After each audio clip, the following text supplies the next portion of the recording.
Welcome po sa isang maliwalas na talakayan sa araw na ito. Ganda po ng ating background ngayon. Medyo naiba para medyo a little bit cool. No po? At medyo maginhawa ang ambience so that we can continue to discuss the scripture. We can continue to discuss faith. And we believe that ideas have consequences, and that's the aim of this blogging, of this discussion, so we can clarify things, and so we can be set free, we can be liberated from all kinds of lies, sa lahat ng mga kasinungalingan. But before we proceed, I would like to invite you to pray with me para po sa pagpapasimula ng ating gawain. Let's pray. Our Father in heaven, I just want to thank you for this opportunity to discuss your word, to discuss the truth of the scriptures so it can set us free, so it can liberate us. Be with us, guide us, give us wisdom. We surrender everything in the name of Jesus. Amen and amen. Nato pa rin po tayo doon sa I call this series, God Never Said That. And medyo nakakaintriga po kasi na minsan ay para bang sinabi ng Diyos, pero ang totoo, naman talagang hindi sinabi ng Diyos na gano'n. Malimit po kasi na kung ano lamang yung narinig natin, we always assume that it is true.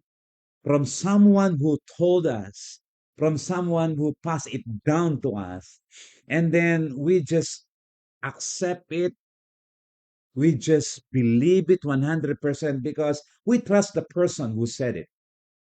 And so hindi na natin chine-check, hindi na natin pinag-aaralan, hindi na natin pinagbubulay-bulay. And it's because it has been handed down to us. And we trust the person. And it's okay. We assume it is okay. But until later na napag-aralan natin, well, sandali lamang. Let me rethink about it.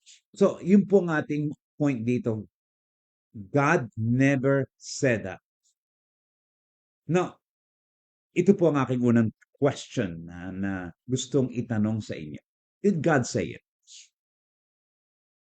Did God say it? If you are a Christian and you sinned before you died, whether intentionally or unintentionally, and highlighted po, did not confess that particular sin to God, you will be punished in hell.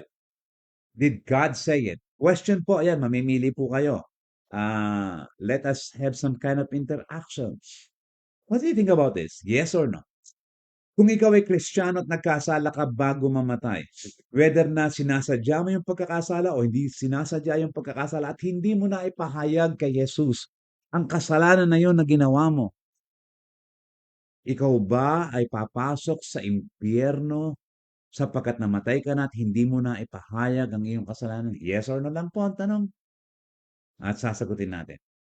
Alam po nyo, one recurring issue or battle nating mga tagasunod ni Jesus ay yung pong tinatawag nating assurance of salvation. Grabe po ang ating issue dito. Alam po ba nyo na without the assurance of salvation, it would be difficult to get excited about our faith. It is so difficult to be excited about the gospel and most especially sharing the gospel. Kasi kung ikaw nga, kapatid, kung ako nga, wala nga akong assurance of salvation, how can I be excited sharing the gospel? Ano yung reason? If we ourselves have doubts that we are sure of our salvation in Christ, kung ikaw mismo nagdududa na ikaw ay may katiyakan ng kaligtasan kay Kristo, how can you and how can I be excited to share it with others? Mahirap po, di ba? Kasi ako nga, hindi ko nga sure eh. Paano ko pa i-share? Alam niyo, palagay ko po merong dalawang faulty views of being saved. Una po, It doesn't matter how you live, you can still be saved. I believe this is a faulty, incorrect view of being saved, being so sure of salvation. Yung bang kahit na anong pamumuhay mo, kahit hindi nakikita ang pagiging Kristiyano mo, kahit hindi nakikita ang ebidensya ng pagiging mananampalataya mo, it doesn't matter. I think this is incorrect. Second, palagay ko po equally faulty yung you can always try being saved, but you can never be sure. Try mo lang. Bukas ulit, try mo. Pero tandaan mo, you can never be sure. When you get to heaven, naroon ka, then sure ka na. Kapag namatay ka, nasa impyerno ka, then doon mo lang nalamang hindi ka sure. I think this is faulty view of salvation. I think this is not what the Bible teaches. You know, in the first view, doon po sa ating sinabing first faulty view, grace is seen as a permission to sin. That's why we disagree with that, because grace is never a permission to sin.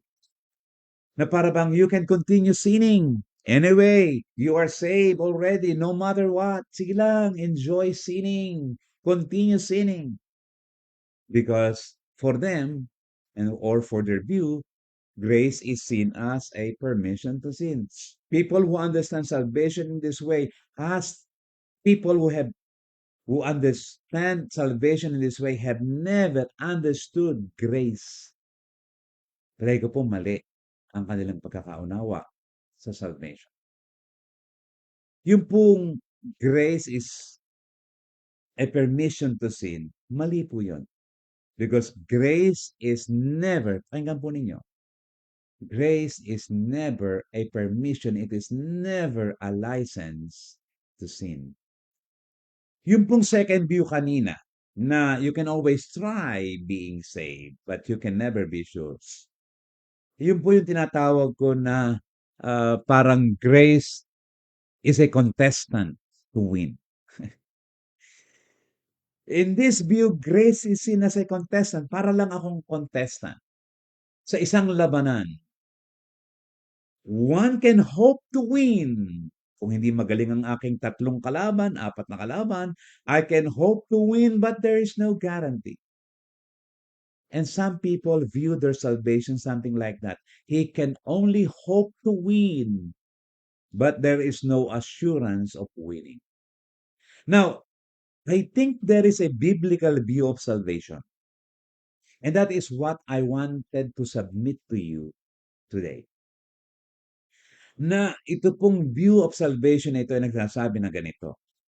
I am fully trusting Jesus for salvation. In Him, I am fully forgiven. Fully trusting, fully forgiven. And in this time, grace is seen as the basis of the assurance of salvation. Now, saan ko po hinukay, kinuha, at ibinatay ang salitang fully trusting Jesus Christ and fully forgiven? Dito po sa 1 Peter 1, 3-5, let me or allow me to read it and share it with you. Ang sabi po ganito, 1 Peter 1, 3 and hanggang 5. Praise be to the God and Father of our Lord Jesus Christ. In His great mercy, underline, He has given us new birth into a living hope, underline those, through the resurrection of Jesus Christ from the dead. Let's continue reading. And into an inheritance that can never perish, spoil, or fade. This inheritance is kept in heaven for you, who through faith, underline that, are shielded by God's power until the coming of the salvation that is ready to be revealed in the last time. Nakita po niyo yung kagandahan ng ating binasa sa 1 Peter. This is the foundation of the assurance of salvation. katiyakan ng ating kaligtasan, fully trusting, fully forgiven through faith. Knowing that we are justified, knowing that we are forgiven through faith. Ay, yan po yung highlight ng Book of Romans. Knowing that we are forgiven through faith is the sure basis for assurance of salvation. Yet at the same time, God's gracious power is the continuing source of our salvation. What is the continuing source of our salvation? What is the continuing source of your salvation? God's gracious power. By the operation of God, by the power of God, you will continue to be saved through faith. Now, again, let's go back to did God say it? Did God say it? Let me say this. If you're a Christian and you sin before you died, and whether intentionally or unintentionally, did not confess that particular sin to God, you will be punished in hell. Question, tama o hindi? Sige po, tingnan po niyo ulit. Basahin po ninyo. If you are a Christian and you sin before you died, and whether intentionally or unintentionally did not confess that particular sin to God, you will be punished in hell. Ano po ang kalimitang sagot? Ano po ang ating nakikitang sagot dito? The answer is, what's the answer? The answer is no. Kalimitan po, nabibigla tayo. I sinned before I died and I did not confess. And yet, ang aking alam, I will be punished in hell. And sabi dito, ang sinasabi natin ngayon, no, I will not be punished in hell. Wait. Is grace a permission to sin? Can I continue sinning so that grace may abound? Can I abuse grace? No. May God forbid. Pero ito po yung pong binasa natin sa 1 Peter 3:5, huwag po kayong alis sa 1 Peter 3:5, 3 hanggang 5. At ito po ang aking challenge, please. Pakiusap po. After we had talked about this, go to the Word of God. Go to 1 Peter 3:1, 3 to 5. Go and wrestle with it. Look at it again. Look at it again. Look it 100 times. Baka po kasi mali ako. O baka mali ang aking nakita. And so you can tell me, okay? You can PM me dito po sa Maniwala, brother, mali. So I challenge you to go. But ito po sinasabi natin, why did I say, no, you will not be punished in hell? Kasi through faith. As long as we keep the faith, as long as we have the faith, we are kept or shielded by God's gracious power. Hindi po sinabi na once sin, apostate ka na agad. Now, did God say this? Did God say it? If you're a Christian and you sin before you died, whether intentionally or unintentionally, did not confess that particular sin to God, you will be punished in it. And most of the time, the answer is yes. Most of the time, naturally. Pangkaraniwan na po sa atin. Nasabihin natin, yeah.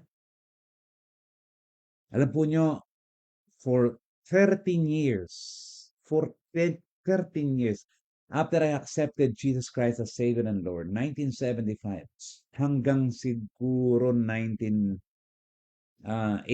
88, ganito po yung pananaw ko, ito yon. If I'm a Christian, I sinned before I died, I sin intentionally, I did not confess, I'm going to hell. 13 years. This was my view. Yes, I'm going to hell. Because the night before I sinned against God, and I did not confess it to God,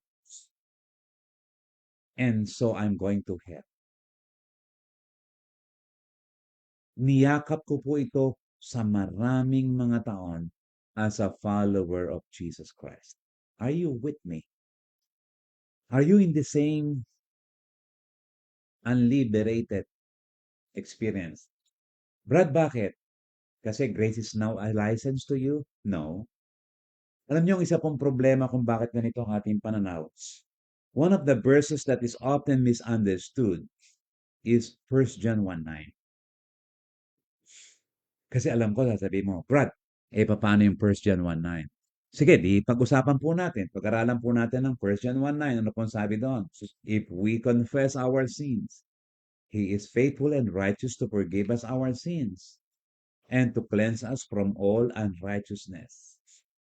Hindi ba sabi ng 1 John, i-confess mo, then kung i-confess mo, then God is faithful and righteous to forgive you of your sins. Hindi mo i-confess, how can God be faithful and righteous to forgive your sins and to cleanse you from all unrighteousness? Hindi mo i-confess.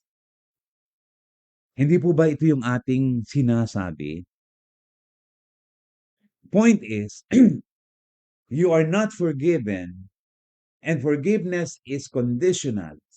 Kaya nga sabi, nakalagay dyan, if, naroon yung if clause, meaning may condition until you ask the forgiveness of a particular sin, you are not forgiven kasi hindi mo pa nahihingi ng kapatawaran yung iyong kasalanan. Yun po yung ating pagkakaunawa sa 1 John 1:9 na lagi nating binabasa sa Biblia sa marami nating kapatiran. At marahil po, binabasa mo rin at sinasabi mo rin sa iyong sarili na, hindi, ito ang sabi ng Bible hanggat hindi ko na ipapahayag yung aking kasalanan, hindi pa ako napapatawad ni Kristo. Hindi pa ako nalilinis sa aking mga kasalanan. Ito po yung sinasabi natin, pinaniniwalaan natin at kine-claim natin. And so, one of the serious misunderstanding of the verse is this. Ito po yung palagay ko na malaki nating sablay, if I may use that word, pagkakamali sa pagkakaunawa ng 1 John 1:9. The implication is, each time we sin, we lose our salvation. Tingnan po ninyo. Yun po ang pananaw nyo at pananaw ko. Each time I sin, I lose my salvation. That's why we go to hell if we don't confess a particular sin we did. I sinned last night, hindi ko na hingi ng kapatawaran. So I am not forgiven, God, because hindi ko na hingi ng kapatawaran. And so I am back to being a sinner. And because I am back to being a sinner again, then I'm going to hell. Because I did not confess my sin. And our salvation is only restored after the confession of sin. No wonder, no assurance of salvation. No wonder, always trying, never sure. Ganito po ba ang inyong pananampalataya? Always trying, never sure. Each time I sin, I lose my salvation. Each time I confess my sin, I restore my salvation. This is the most horrible, grace-defying, hope disregarding, assurance opposing misinterpretation of 1 John 1:9.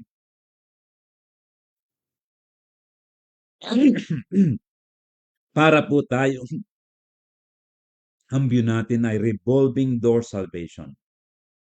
Alam niyo yung revolving door, lahat po tayo nakadaan na marahil sa revolving door. Yung bang papasok ka, 'Pag hindi ka pumasok at sumunod ka lang sa pinto, paikot-ikot ka lang. Naramdaman niyo na po na parang gano'n minsan ang ating salvation, na, "Oh, now I'm saved.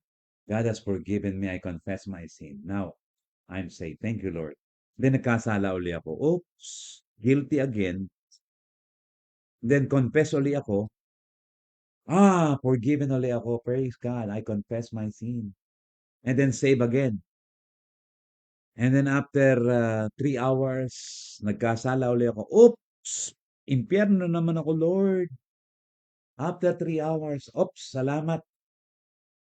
After I felt so guilty, na-confess ko, Lord. After 3 minutes, Lord, salamat po.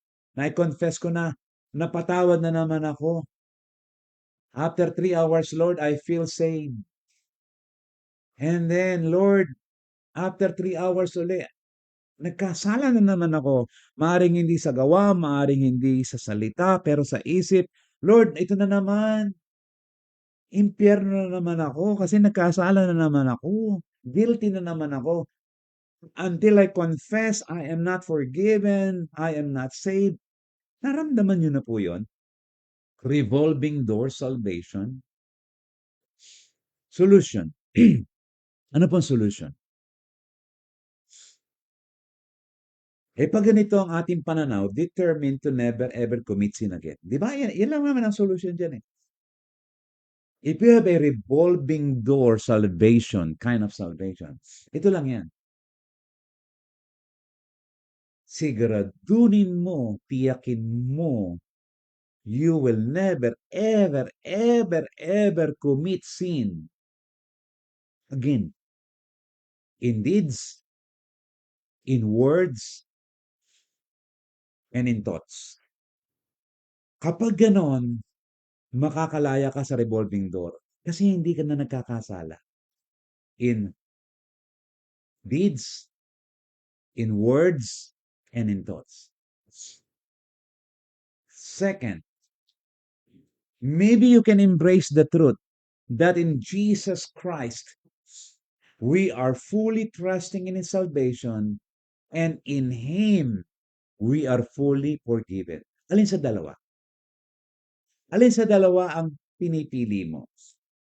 Alin ang kaya? Siguro maybe tanong natin, alin ang mas kaya mo dito? Determined to never ever commit sin again para hindi ka na lamang nasa revolving door salvation, no assurance of salvation. If you can do number one, why not? Ako po, tataas ko po ang kamay ko. I can never do number one. Mari pong hindi ko nagagawa in deeds, maring hindi ko po nagagawa in words, pero alam po nyo, sumasablay ako in thoughts. Nagkakasala pa rin.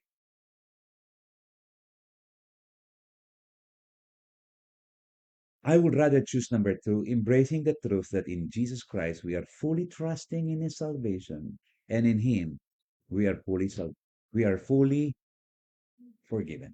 Sabi po ni Jack Catrell ganito, persistence in sin can cause our faith to die, but individual sins are not equivalent to apostasy. Underline those. Bakit? One sin, apostasy na agad. Humiwalay na agad ako kay Kristo.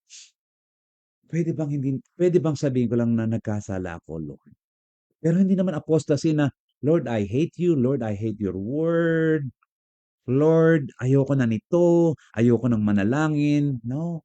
When we sin, that does not mean that you already an apostate or apostasy na yun. As someone has put it, ang sabi niya, those who are on a ship in the middle of the ocean can fall or jump off the ship and perish, but they can also drift and fall down on the ship and thus hurt themselves without falling off the ship. Ang ganda ng kanyang illustration, ng kanyang analogy. We are under grace even when we sin. 1 John 1:8, 1:10. If we say, ito po yung context ng verse 9. If we say that we have no sin, we are deceiving ourselves and the truth is not in us. Verse 10, if we say that we have not seen, we make him a liar, and his word is not in us. Yun po yung context ng 1 John 1:9. Again, Jack Cottrell said, the problem in both these verses is not sinning as such.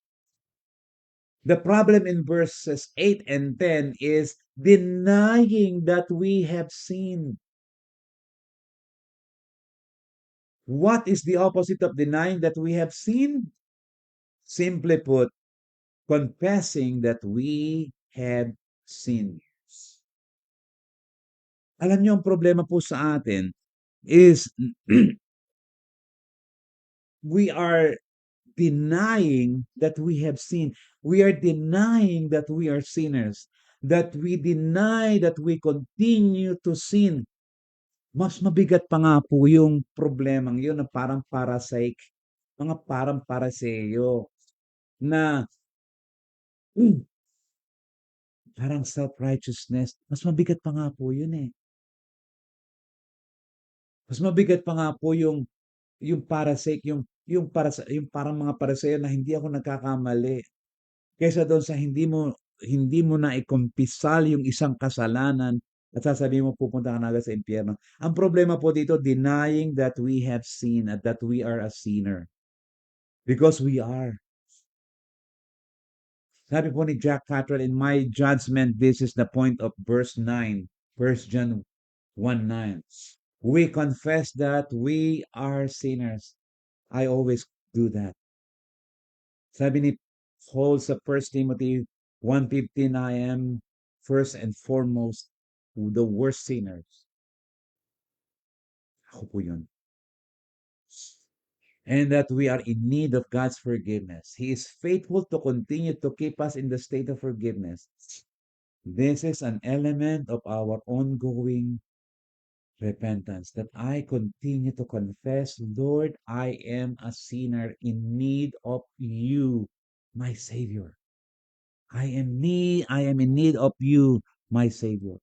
Sabi niya, even if we are not conscious of any recent specific sins, each time we pray, we can still confess that we are sinners and claim anew God's promise of justification.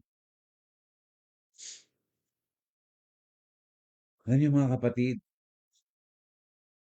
I do not remember all my sins for the last 24 hours. I never always remember. And I never always confess all my sins in the last 24 hours. And I never specifically pray for all the sins. Hindi ko na po alam sa dami. Hindi ko na po nahingi ng tawad isa-isa yon. Lahat. Pero ito po ang aking sinasabi sa Panginoon araw-araw. Every day I do this. Lord, I confess that I am a sinner in need of your redemption, in need of your grace. Ito po yung attitude ng tax collector sa Luke 18:13 hanggang 14. Sabi po ng mga talata, but the tax collector standing far off would not even lift up his eyes to heaven, but beat his breast, saying, God, be merciful to me, a sinner. This is my confession of faith. This is my confession every day. God, be merciful to me, a sinner. 1, 2, 3, 4, 5, 6, 7. 7 words. God, be merciful to me, a sinner. Sabi ng talata, I tell you, this man went down to his house forgiven, justified, rather than the other. For everyone who exalts himself will be humbled, but the one who humbles himself will be exalted. This is, I humble myself before God every day because I know I am a sinner. Mga kapatid, we don't need to confess the individual sins we make in order to be saved. For we know through faith in Jesus Christ, we are a forgiven person. I am a forgiven person. I can never confess to God before the throne of God. God, lahat po ng aking ipinagkasala noong particular day, let's say July, whatever, Lahat po yun, Lord, nahingi ko ng kapatawaran. Lahat, everyday, Lord, araw-araw, lahat ng ipinagkasala ko from one sin to all the sins I have. Lord, nahingi ko ng kapatawaran yun. So kaya, Lord, ha? Lord, lahat nahingi ko ng kapatawaran yun. Kaya lahat dapat napatawad mo ako. Kasi wala akong na-miss na naihingi sa iyo ng kapatawaran. And maybe the Lord will say, wait, wait, wait, wait. I'm not forgiving you because you have asked all the sins that you have committed, that you have asked forgiveness for all the sins. It is enough that you confess that you are a sinner, that you are under construction, that you are in need of a Savior, that you are totally dependent, fully trusting on the forgiveness of Jesus. Because, kapatid, we are a forgiven person. Hindi yung, okay, naipatawad ko na itong kasalanan ito. Teka, sandali, yung ito hindi mo naihingi ng kapatawaran. Sige, doon ka na sa impyerno ha, kasi may nalimutan kang ihingi ng kapatawaran eh. Eh Lord, sorry. Sorry na lang, hindi ko naman pala naalala ng naging kasalanan ko pa rin yun eh. Patawarin mo na ako. Hindi, ang gusto mo yata, individually sin na ihingi ng kapatawaran. Eh, hindi naman ganun ang aking pagtrato sa'yo. Ang pagtrato ko sa iyo, 'pag nababalot na kita ng banal kong dugo at pinagkakatiwalaan mo na ako bilang tagapagligtas mo. Because you can never trust yourself fully, completely. You are a forgiven person. Kaya nga po ang lagi kong sinasabi, the question before in heaven, before the throne of God, is not how good are you, but how forgiven are you? As such, grace is motivating us to obey out of love. Let me conclude by quoting the song Amazing Grace. I hope this song still amazes you. Ang sabi po ng kantang ito, "'Twas grace that taught my heart to fear, and grace my fears relieved. How precious did that grace appear, the hour I first believed." Ngayon sumusunod ako ng masaya kay Jesus. Sumusunod ako at umiiwas sa kasalanan, hindi dahil sa takot ako sa impyerno lamang, but grace taught my heart to fear, and grace removed my fears, relieved my fears. I am liberated because of what Jesus has done on the cross for me. Maraming pong salamat sa inyong pakikipag-aralan sa araw na ito. I hope na meron po kayong na pakinabangan. I hope that you have been set free, liberated by this lesson that we have discussed. At muli po, papasalamat sa inyong patuloy na pagsubaybay sa pag-aaral ng salita ng Diyos. Jonathan Orellasa po. God bless you.